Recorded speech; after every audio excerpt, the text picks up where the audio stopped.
জয় হিন্দ, শুভ Mahalaya. Welcome to Bangla defence news. প্রথমে সৌদি থেকে একটা খবর।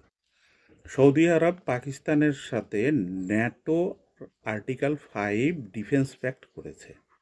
মানে পাকিস্তানে আক্রমণ হলে সৌদিতে আক্রমণ ধরে নেওয়া হবে, আবার সৌদিতে আক্রমণ হলে পাকিস্তানের উপরে আক্রমণ ধরে নেওয়া হবে। এই ঘটনার দুটো অ্যাঙ্গেল আমরা দেখব। প্রথমত, সৌদি তাদের সেনাবাহিনীকে কখনোই শক্তিশালী করে না, কারণ সেনা ক্ষমতা দখল করে নিতে পারে।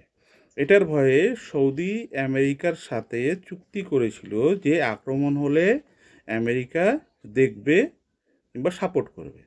কিন্তু আপনারা জানেন ইদানিং ডোনাল্ড ট্রাম্পের হাল, ফলে সৌদি আরব কিন্তু এখন ইনসিকিউর ফিল করছে। অন্যদিকে সৌদি পাকিস্তানের চেয়ে নিউক্লিয়ার টেকনোলজি পাওয়ার আশা করছে, যাতে সে ভবিষ্যতে আরব ওয়ার্ল্ডের খলিফা হয়ে থাকতে পারে।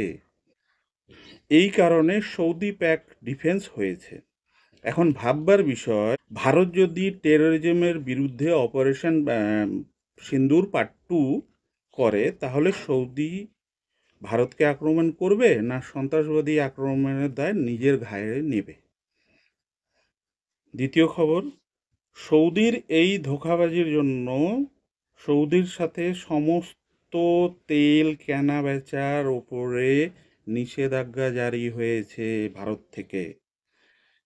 আসি তৃতীয় খবরে, ফ্রান্সের এমবিডিএ ভারতের ডিআরডিওর সাথে নতুন এয়ার লঞ্চ স্ক্যাল্প মিসাইল বানানোর অফার দিয়েছে।